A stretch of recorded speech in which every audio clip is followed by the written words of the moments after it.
And we will go to the main part of the program. You know, Anne, I wonder what is in store for us today. Of course, a Christmas message from our mentor, from our father in faith, from our senior pastor. Let's welcome our senior pastor, Monty Izon.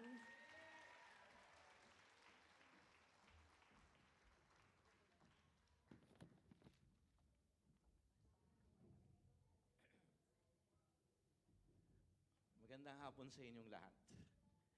I'm so happy na tayo po ngayon ay nandito. At una sa lahat, gusto kong pasalamatan ng Panginoon sapagkat siya ay isinilang ngayon. Amen? Palakpakan po natin ating Panginoon. Pangalawa, nais kong pasalamatan ang leadership ng Lochi M. Gunma. Nakita ko kung papaanong sila ay nagwo-work together. At alam po ninyo, napakagandang pagkakataon na magpasalamat ako sa kanila dahil alam po ninyo, in the last 2 months, naging busy po ako lalo na dahil ako po ay naoperahan at medyo napahinga po ako ng konti. I thank God sa buhay ni Pastor Jeff who took over at ang mga leaders natin. Tingnan po ninyo, pasalamatan natin ang buhay ni Brother Wawi. Nakikita niyo yung magandang ano na yan? Kung pupunta kayo sa bahay nila, Brother Wawi, parang basurahan po ngayon yon. Dahil sa liit ng bahay nila, siya yung nagugupit po dyan. Okay? Talagang ito po ay, kumbaga, talagang labor of love.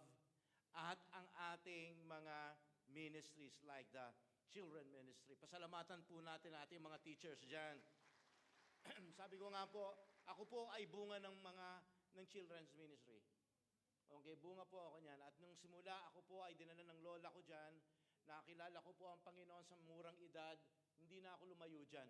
Kahit po nung high school ako, medyo nalayo ako, nabarkada ako, nahilig ako sa mga bagay na hindi kalooban ng Panginoon. Pero pagdating ko po ng college, ibinalik po ako ng Panginoon, na-join po ako ng Campus Christian Crusade for Christ, at ibinalik po ako ng Panginoon dahil natamnan ako nung ako'y bata pa. Kaya kung kayo ay may mga anak, napakagandang kayo po ay magbigay na ng panahon, isama nyo na po sa children's meet, tiyagain nyo yan, sapagkat ang sabi ng salita ng Diyos, you train up a child on the way he should go, and when he grows up, he will not depart from it. Amen? Kaya napakaganda po niya. At ngayong araw na ito, I'm sure, nag-expect tayo ng isang magandang mensahe tungkol sa Kapaskuhan. Pero hindi ko na po pakakahabaan pa, sapagkat ang pamagat po ng aking mensahe ay simple lang. Ang pamagat po ng ating mensahe ngayon ay, pakipindot na lang, baka parang ayaw. Christmas, the expression of God's love. Ang gusto ko po maunawaan po natin dito ay ganito. I'm sure may mga pagkakataon kapag hindi Pasko, dumadaan tayo sa maraming mga problema. We come to doubt the love of God. We come to think, hindi talaga ako mahal ng Panginoon. Minsan, dumarating yung mga pagkakataon na hindi natin nagugustuhan ng mga pangyayari. We've been praying and praying and praying, and seems like God is not answering our prayers. May mga pagkakataon na minsan ang iniisip natin, parang nagbago na ang pagmamahal sa akin ng Panginoon. Alam ko noon, nasubukan ko, mahal ako ng Lord, pero pag itong mga daraang panahon, para bagang si Lord ay nagbago na sa akin. Totoo kaya yan? So ngayon ngayong hapon na ito, lalo na po ito'y Kapaskuhan, gusto ko lamang pong sabihin po sa inyo na ang tunay na dahilan kung bakit tayo po ay may Pasko, sapagkat ang Diyos ay Diyos ng pag-ibig. My objective is this.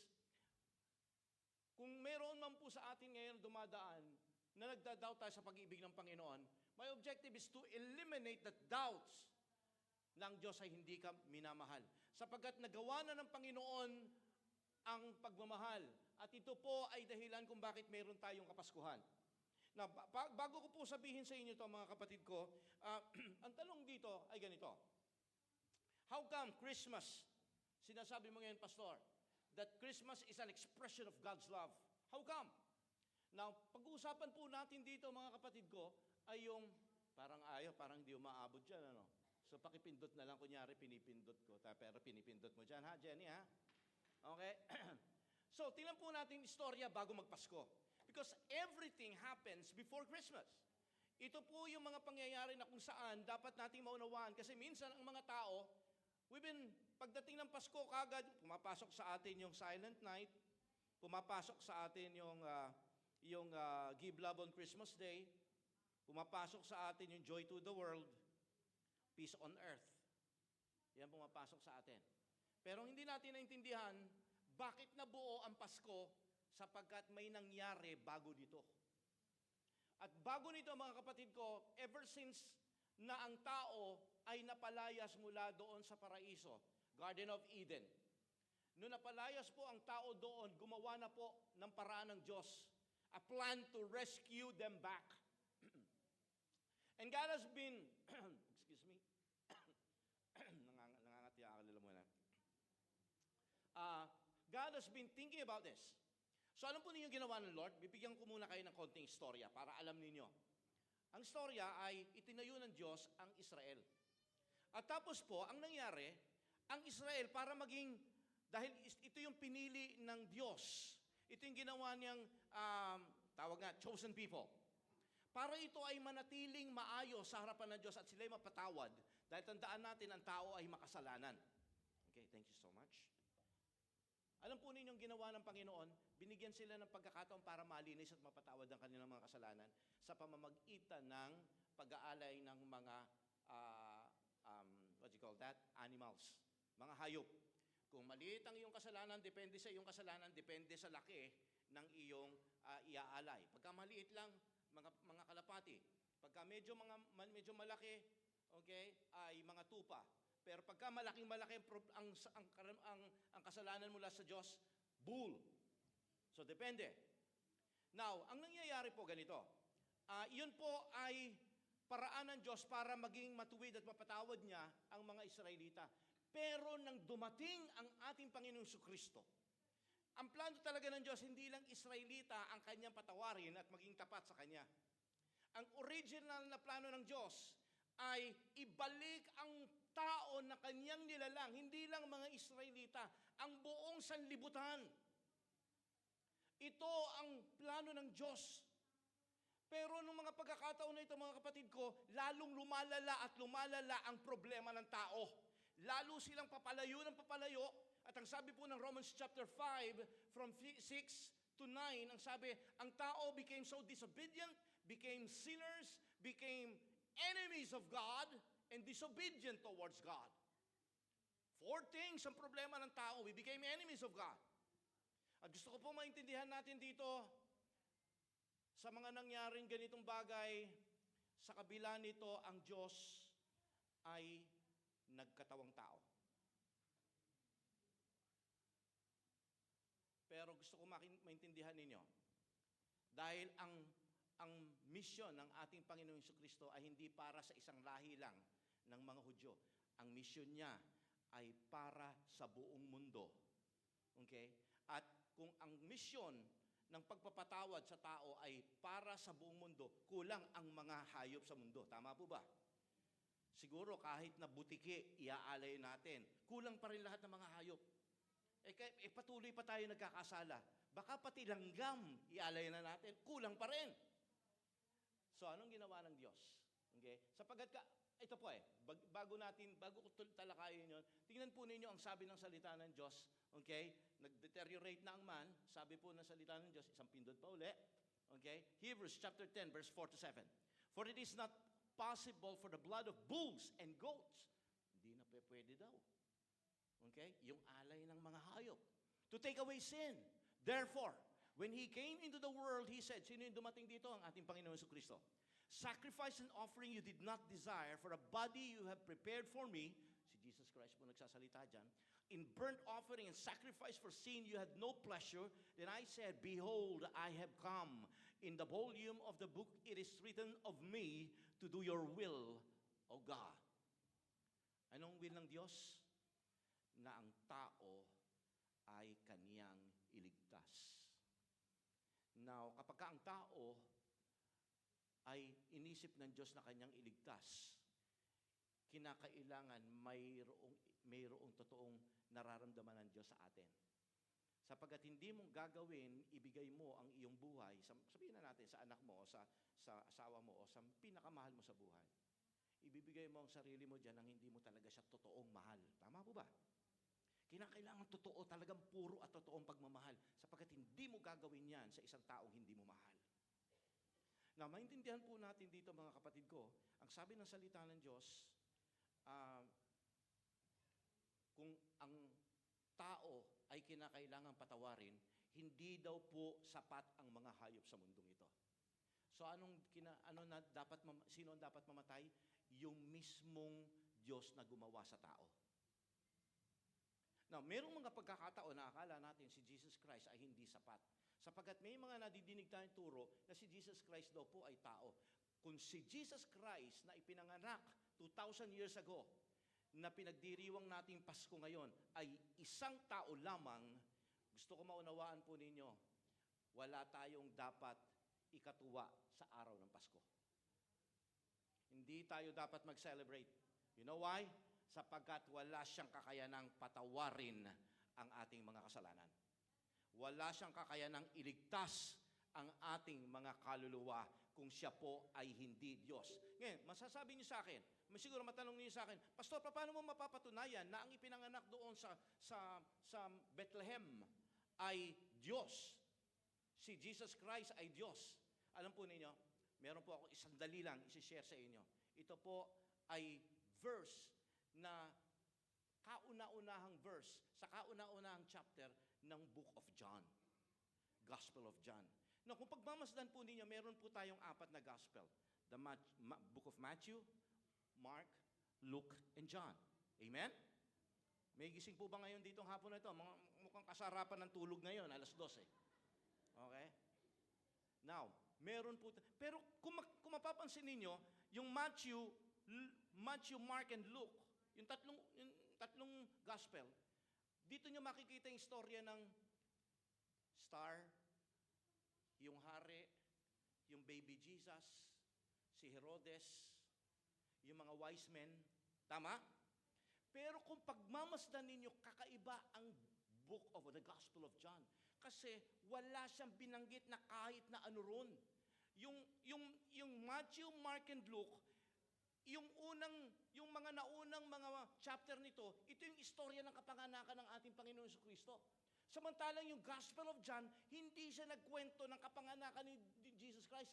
Bagkus, ito ang kanyang sinabi. John chapter 1, verse 1 and 2. Look at this. Okay? Ito pong status ng ating Panginoon Jesucristo. John chapter 1, verse 1 and 2. In the beginning was the Word, and the Word was with God, and the Word was God. He was with God in the beginning. Kakaiba, no? Wala doon yung mga twinkle, twinkle, little star. Pero yung kanya, wala siyang angels, wala siyang mga shepherds, wala siyang yung mga nakikita natin sa nativity. Pero hindi niyo po ba alam, mga kapatid ko, that all of those things na isinulat ni Matthew, Mark, and Luke sa panganakan ng ating Panginoon Jesucristo was all included in one context. Chapter 1, verse 1 and 2. Gugulat kayo kung bakit. Sapagkat this is how John the Beloved explained the first day of Christmas. Ang sabi po ng salita ng Diyos, tingnan po ninyo si John. Napakatindi ng ano nito eh.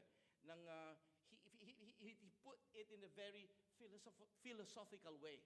Sabi niya, in the beginning was the Word. Pagka sinabing in the beginning was the Word, ang ibig niya sabihin dito, yung word po rito walang iba kundi si Jesus Christ. Okay? Mamaya i-explain ko sa inyo kung bakit si Jesus Christ siya. Pero gusto kong pumasok na kagad sa isip ninyo na ang sabi niya rito, in the beginning was the Word. Na bakit in the beginning? Ibig ba sabihin ito, does it imply that Jesus Christ has a beginning? No, actually, kabaligtaran. It implies that Jesus Christ has no beginning kasi in the beginning eh. Actually, yung ginamit na word dito na was, in the beginning was the Word. Actually, sa dalawang verses na ito, 4 times ginamit ang was. Was, wasiwas. Was. Ang ibig sabihin po noon, mga kapatid, kaya puro was, in the beginning, was the Word. Nag-uumpisa pa lang, He was. Kasi in the beginning, what was the beginning? Okay? When He created the world. When He created human, He was. Wala siyang umpisa. Kaya yung kanyang kapanganakan sa Bethlehem, that was not His beginning. It was His birth, but that was not His beginning. He already existed when He was. Siya ipinanganak when He was born in Bethlehem. So, ang ibig sabihin ng was, it was an action in the past that continues into the present. Now, ano sinasabi sa atin ngayon ito? That the one who was born 2,000 years ago, which was called by John the Beloved as the Word, okay, was already exist. He is what? Eternal being. Ibig sabihin, walang umpisa at wala rin katapusan. He was and is always. Wala siyang umpisa. So, itong unang bagay na gusto ko maunawaan po natin dito ngayon.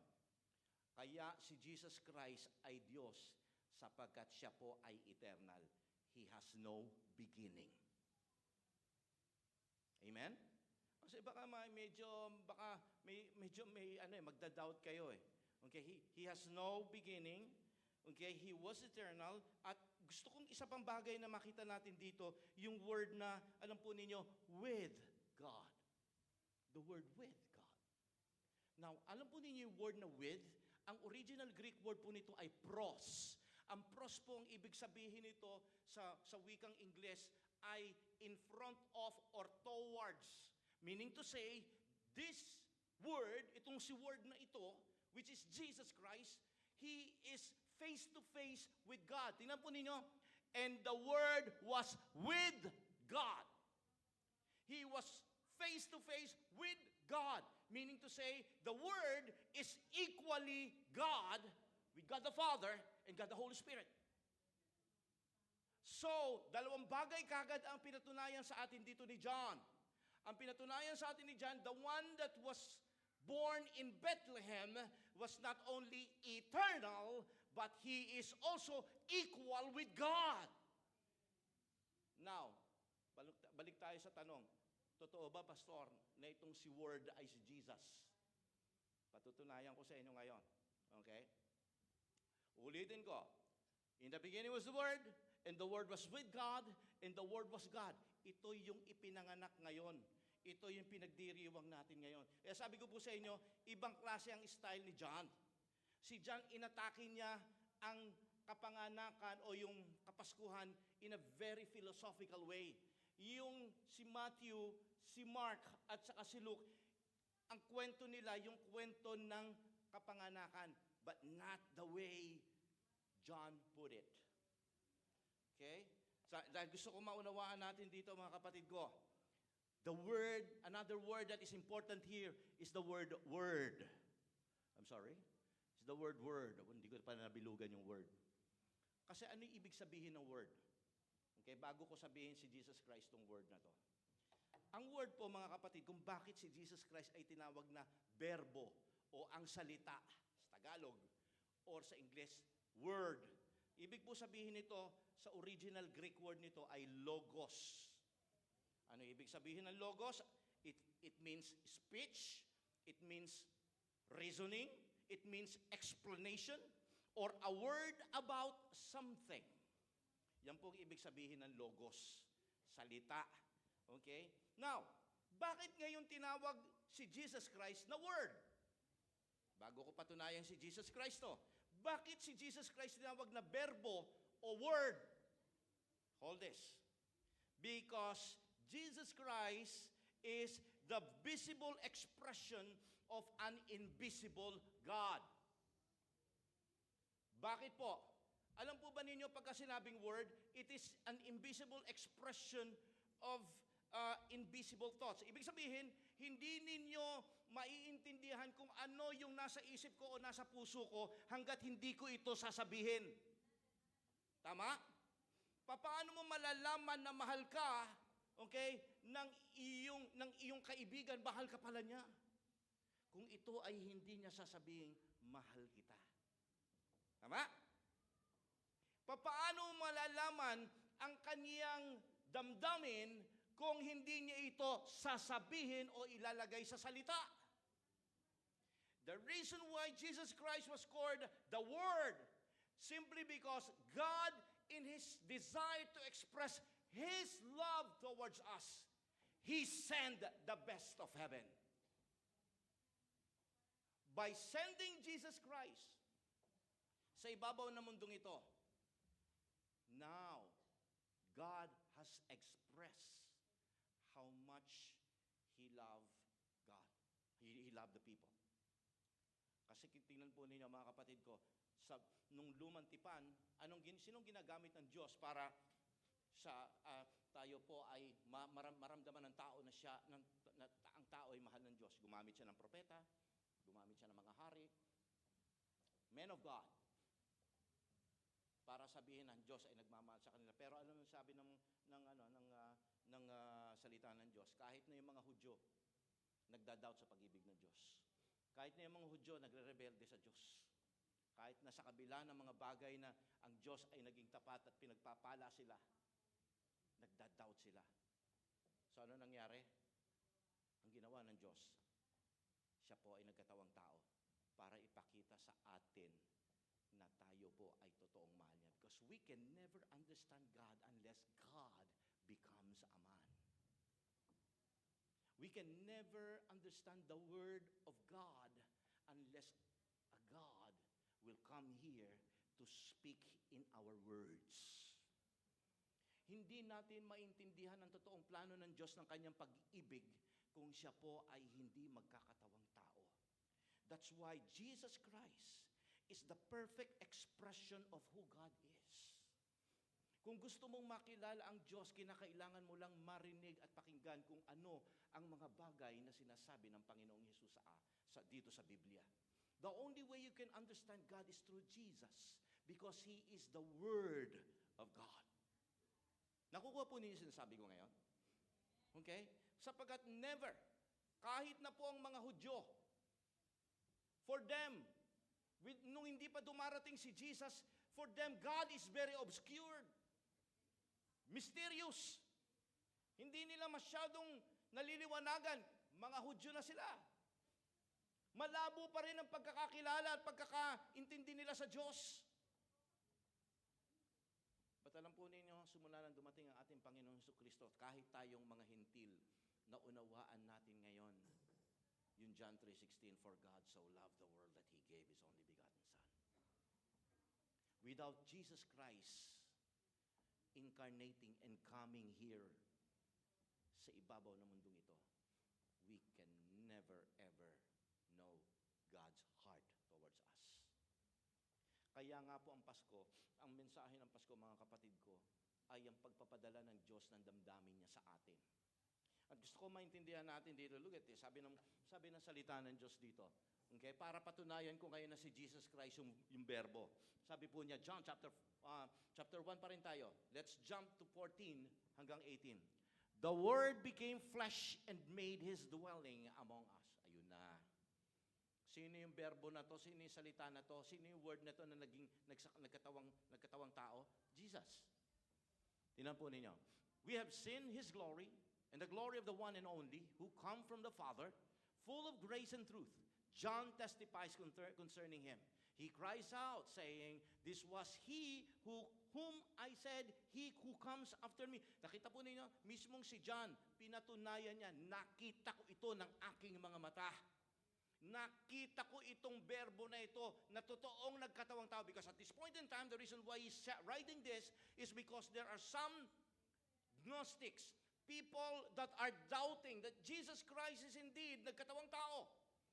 Alam niyo naman ang demonyo, Maraming ilalagay na mga question mark yan sa isip ng mga tao. Kaya sinulat ito ni John para patunayan sa mga tao, sa mga skeptics, sa mga nagtatanong kung si Jesus Christ nga ay totoong ipinanganak. Doon sa sabsaban, totoong may Pasko. Totoong nagkatawan tao. Ang sabi niya rito sa verse 14, sa verse 15, John testify, nakita ko ng aking mga mata, nakasama ko. So don't ever doubt na si Jesus Christ ay hindi totoong ipinanganak 2,000 years ago, because John chapter 1 is telling us that this word became flesh. Palakpakan po natin ating Panginoon dyan. And this is the reason why. This is the reason why we all have the reason to dance, to sing, and to praise God. It's because the one who came here, the one who was born in a manger 2,000 years ago, is eternal and God Himself. At ito ay pinagmamalaki sa atin ngayon dito ni John. Sabi niya gano'n, this word became flesh. And John testifies concerning Him. Okay, tuloy tayo sa verse 16. From the fullness of His grace, we have all received one blessing after another. For the law was given through Moses, grace and truth came through Jesus Christ. Kay Moses ang binigay ng Diyos, law. Meaning to say, ang sinasabi rito ni John, okay, ang kaligtasan o ang kapatawaran ng tao dahil nga, sabi ko nga sa inyo kanina, doon sa mga hayop. Pero nung dumating ang ating Panginoong Kristo, hindi mo na kinakailangan pang magpatay ng hayop sapagkat ang biyaya na dulot na ginawa ng ating Panginoong Kristo, dahil siya ay nagkatawang tao, hindi mo na kinakailangan mo na lang. Kaya tinawag si Jesus Christ na the Lamb of God, ang dugo, okay, ng kordero ng Diyos. At tandaan natin, hindi siya pwedeng maging kordero or maging Lamb of God kung siya ay mananatili sa posisyon na siya ay Diyos. If He will remain eternal God, if He will remain equal with God, He can never ever become the Lamb of God. Naalala ninyo, ang kapatawaran ay sa pamamagitan ng dugo. Without the remission, without the shedding of the blood, there is no remission of sin. That's why kinakailangan ng Diyos ilagay ang laman na ito. So kinakailangan niya ng incarnation. So masasabi natin dito that incarnation is the total demonstration of God's love. Tandaan po natin mga kapatid ko, the passion of Christ did not start when Jesus Christ was put on the cross. Hindi yun ang passion of Christ. Alam niyo po ba ang totoong passion of Christ kung saan nagumpisa? Nung si Jesus Christ ay nagkatawang tao. For God to become human is unimaginable. Alam niyo na lang natin ngayon kasi alam na natin yung istorya. Pero for God, in His position as an absolute God, it's unimaginable for Him to become a human being. By the way, tao tayo, tama? Kung makikita ninyo yung layo ng Diyos sa tao, sobrang layo. Sobrang taas ng Diyos. Okay? Sino rito, by the way, ang gustong maging ipis? Ipis, isang linggo lang, magiging ipis ka, isang linggo. Titira ka sa bahay ng ipis, kasama mo mga ipis, okay? May magkakagusto sa yung babaeng ipis. Kung babae ka, may magkakagusto sa yung lalaking ipis. Isang linggo lang. Now, I'm saying this, listen to me, I'm saying this simply because I want you to see that being a God and becoming a man is actually more than a man becoming a cockroach. Because everything revolves around God. Lahat umiikot sa Kanya. Siya ang Diyos. Siya ang hari ng mga hari. Sa lahat ng mga bagay, siya ang pinaglilingkuran ng mga anghel. Nasa kalangitan. That's the reason why sinabi ko po sa inyo, to incarnate Jesus Christ, to put on a flesh. Yun ibig sabihin ng incarnation eh. To God putting on Himself a human flesh. Yan ibig sabihin ng incarnation. For Him to be a human being. I'm telling you, higit pa, hindi, kahit kailan pa man, hindi siya nakaranas ng gutom. Pero nung siya ay nagkatabang tao, nagutom na siya. Hindi siya nakaranas ng pagod. Hindi siya nakaranas ng pawis. Hindi siya nakaranas ng pagkauhaw. At hindi rin siya nakaranas ng body odor. Naintindihan niyo?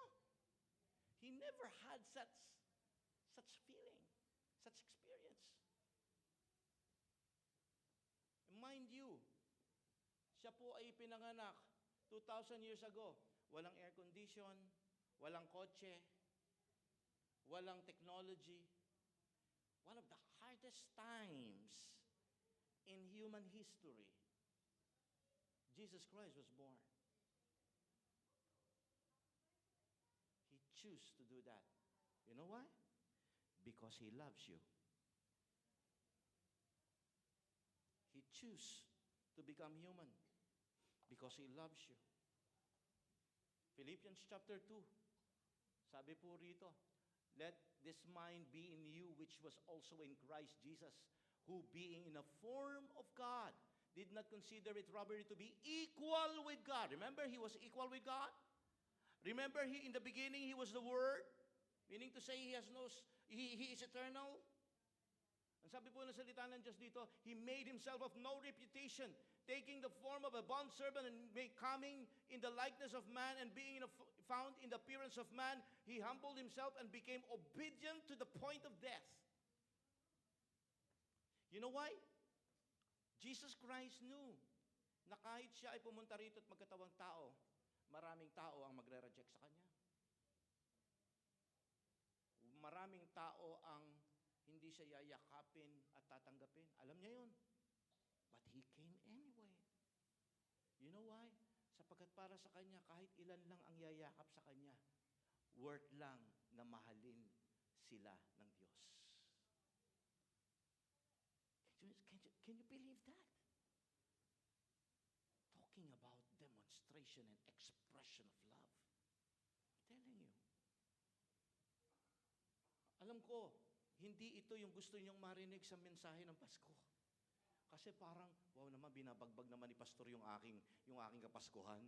Kabagbag naman yung istorya ni Pastor. But you see, gusto ko maunawaan po ninyo, minsan, ang mga tao pagka Pasko, iba ang gusto, party, kasiyahan, ganito, ganyan. Pero hindi nyo naunawaan, kaya pinanganak si Jesus Christ sapagkat ang Diyos ayaw niya kayong mag-party-party. Ang gusto niya, nung pumunta siya rito, seryoso siya sa kanyang misyon. Kaya ang gusto niya, maging seryoso din tayo sa Kanya. Kaya gusto ko maintindihan natin dito, mga anak ng Diyos. Okay? I'm not saying na hindi tayo dapat magsaya. Sa lahat ng mga tao sa mundo, ang mga anak ng Diyos ang dapat magsaya sapagkat ipinanganak ang kanilang manliligtas. Gusto ko maintindihan natin, Jesus Christ made the ultimate sacrifice. It's not easy for Him. Siya na gumawa ng tao, inalaw niya ang kanyang sariling ipanganak sa tao. Siya na gumawa ng batas, nagpailalim sa sarili niyang batas. Siya na makikita po natin kung papaanong siya ay naging wala siyang kasalanan, pero siya po ay naging kasalanan para sa lahat. Siya na kahit kailan pa man ay hindi napawalay sa Diyos Ama at Diyos Espiritu Santo. Dahil po siya ay nagkatawang tao. Simula pa lamang po nang siya ay mabuo bilang fetus sa tiyan ni Mother Mary, nahiwalay na siya sa Diyos Ama. Huwag niyong isipin na si Jesus Christ, nung ipinanganak siya, doon lang dumating si Jesus Christ. No. Si Jesus Christ po, nung siya ay pinagbuntis, fetus pa lamang sa tiyan ni Mama Mary, nandoon na si Jesus Christ. He went through the process. And I am telling you, my friend, kinakailangan din nating dumaan sa proseso. Kung gusto ninyong kayo ay gamitin ng Panginoon, kung gusto ninyong ang buhay ninyo ay maging karapat-dapat sa Kanya, walang shortcut sa Diyos. Si Jesus Christ, hindi niya ginawang shortcut ang lahat. Dumaan siya sa proseso. Kaya kahit si Satanas, hindi siya mabenggahan, hindi siya masumbatan, sapagkat si Jesus Christ, alam niya na dumaan at hindi niya dinaya ang kanyang pagdating dito sa ibabaw ng mundong ito. My friend, wag tayong magdududa kung ikaw ay pumapasok sa isip mo, hindi ka minamahal. Wag nating pagdududahan ang pag-ibig ng Diyos sapagkat patunay na siya ay dumaan sa proseso at lahat ng ito ay pinagdaanan niya dahil ito sa iisang bagay lamang. One word. The word is love. Up to the last minute nang siya po ay ihinga niya ang kahuli-hulihang hinga doon sa krus. Ang sabi po ng Hebrews chapter 12 verse 2. Okay? Kanyang pinagbata ang lahat ng hirap ng doon sa krus dahil sa pag-ibig niya sa atin. Mahal ka ng Panginoon. Ang Pasko ay patungkol sa isang Diyos na nag-decide na mahalin ka kahit ikaw ay makasalanan at rebelde sa Kanya. Bago po ako magtapos, gusto ko sabihin sa inyo, kaya ng Diyos na baguhin uli ang lahat. Sino yung nanood ng Endgame ng Marvel? Kilala niyo si Thanos? Alam niyo ginawa ni Thanos? Isang snap of the finger lang. Kalahati ng mga tao sa galaxy nawala. Tama? God is more than Thanos. He is the creator of heavens, the galaxy, and the earth. God can easily say, let there be a new one. And He can do it. By just one snap of a finger. But alam po ninyo mga kapatid ko, hindi niya ginawa yon. He never did that. Why? Because He chose you and He loves you.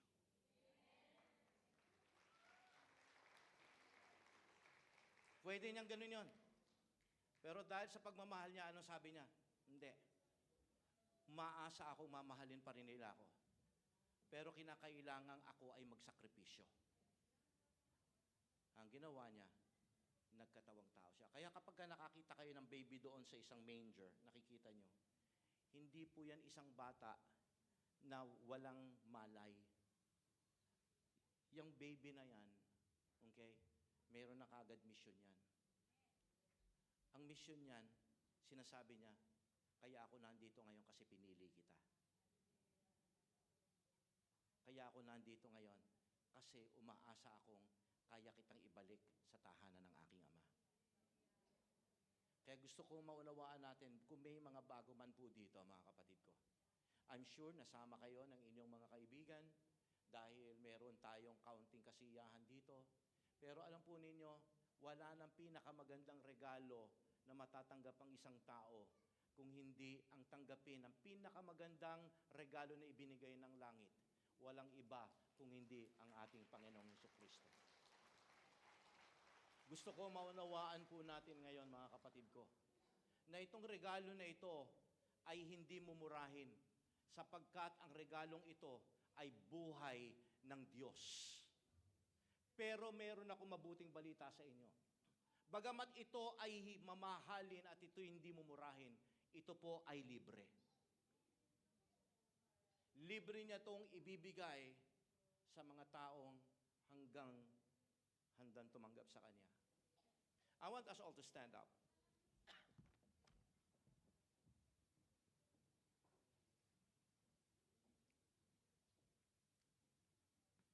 Jesus have chosen to come to you even though it means His personal sacrifice. Kung hindi po nagkatawang-tao ang ating Panginoon Jesucristo, hindi natin mauunawaan ang damdamin ng Diyos. Meron po ako isang kwento. Ito pong kwento na ito, naikwento ko na ito many years back, but gusto kong ikwento uli sa inyo dahil maraming hindi nakakaalam ito. Meron pong isang lalaki, isang gabi, isang malakas na bagyo ng niebe, snow, ang dumating. All of a sudden, sa kanyang loob ng bahay, nakita niya may mga bumabanggang mga ibon doon sa kanyang salamin ng kanyang bintana. At habang bumabangga, sabi niya, bakit kaya itong mga ibon na to keep on banging on the glass window? So ang ginawa niya, he peeped and nakita niya sa labas, ang daming mga ibon. Then he realized na itong mga ibon na ito are migrating birds going south kasi nga magtataglamig na. Kaso, naunahan sila ng snowfall, kaya napilitan itong mga ibon na ito na bumaba at nagkataunan doon sa kanyang farmyard. So nakita niya, umuulan na ng yelo at nakita niya nagugutom, okay? At yung naghahanap ng init, yung mga ibon. So ang ginawa niya, teka muna. Ang ginawa niya, mamamatay ito kapag wala ang ginawa. So ang ginawa niya, nagsuot siya ng makapal na pangginaw at lumabas siya, sabi niya ganon, na merong barn dito. Mayroong mga dayami ron, mainit doon. So ang ginawa niya, binuksan niya ilaw, binuksan niya yung pintuan ng barnyard, pero hindi pumasok yung mga ibon. So ang ginawa niya, gumawa siya ng another option. Ang ginawa niya, nilagyan niya ng mga grain, ng mga palay, papalapit doon sa may pintuan ng kanyang barn. May mga kumain na mga ibon, pero hindi pa rin pumasok lahat yung ibon. So ang ginawa niya, ito na, huling-huli na to, sabi niya gano'n.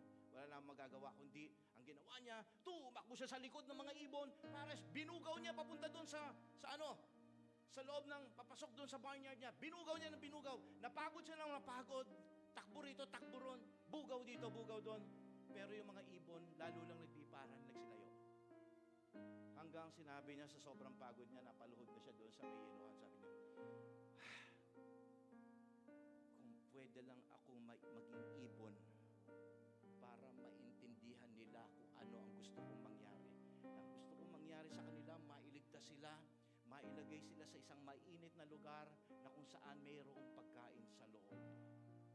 Kung pwede lang akong maging ibon. Alam po ninyo mga kapatid ko, ganon ang ginawa ng Diyos sa atin. Kung ako'y magiging tao, maiintindihan ng tao ang layunin ko na sila ay magkaroon ng kaligtasan at sila ay aking mahal. That is the Christmas that we have. That's why gusto ko maunawaan po ninyo ang Pasko ng kanyang kapanganakan ay hindi lamang bagay na dapat nating tanggapin isang mababaw na kwento. Isang Diyos ang seryosong nagmamahal sa iyo. Handa niyang tanggapin ko anuman ang kanyang mararanasan. Alam niya yun. Pero handa siya magsakripisyo. Naglagay ng laman. Naranasan niya ang hindi niya nararanasan. Hanggang doon mamatay sa krus ng Kalbaryo. Dahil mahal ka niya. Let us all close our eyes. Maaring may mga pagkakataong nagdududa tayo sa kanyang pag-ibig. Pero napatunayan niya na. Kahit nahihirapan ka ngayon, huwag maging dahilan ng paghihirap mo ang pagdududa mo sa pag-ibig ng Diyos.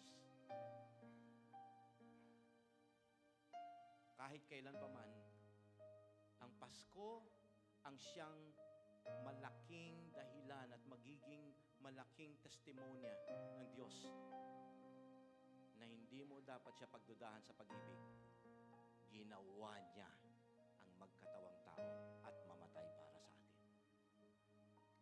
As we are closing our eyes, and some people might be listening today, and you might think this is the first time that you heard this kind of message. Siguro sabi mo, first time ko ito narinig. Gusto kong tanggapin si Yesu Cristo sa aking buhay. Gusto kong tanggapin ang regalo ng langit para sa akin pala ang kapanganakan niya. Para pala sa aking kaligtasan ito. Nais ko siyang tanggapin. Ayokong palampasin ito. Ngayong naintindihan mo ang tinig ng Diyos. Siya ang berbo. Siya ang salita ng Diyos. Ipinahiwatig niya ang pag-ibig niya sa atin. Palalampasin mo pa ba ang bagay na ito? If you are now listening, you're saying, hindi ko pa tinanggap si Kristo, pero ngayon gusto ko siyang tanggapin. Habang nakapikit at nakayuko ang lahat, nais kong itaas mo ang iyong kamay at nais kong sumunod ka sa panalangin ito. If this is your first time, if you want to accept Jesus, I want you to repeat after me in this prayer. Hindi mababaliwala ang kapanganakan ni Kristo sa buhay mo. Sabihin mo, Panginoong Jesus, tinatanggap kita. Salamat po sa kapanganakan na ginawa mo dito sa mundo. Tinatanggap kita, Panginoon, bilang aking Diyos at Panginoon at aking manunubos. Patawarin mo po ako sa aking mga kasalanan. Linisin mo po ako. Nagpapakumbaba po ako. Salamat po sa iyong sakripisyo na ikaw ay naging tao, nabuhay at namatay doon sa krus para sa akin. Salamat sa iyong kadakilaan. Salamat sa iyong pag-ibig. At ang dahil dito, Diyos, ako po ngayon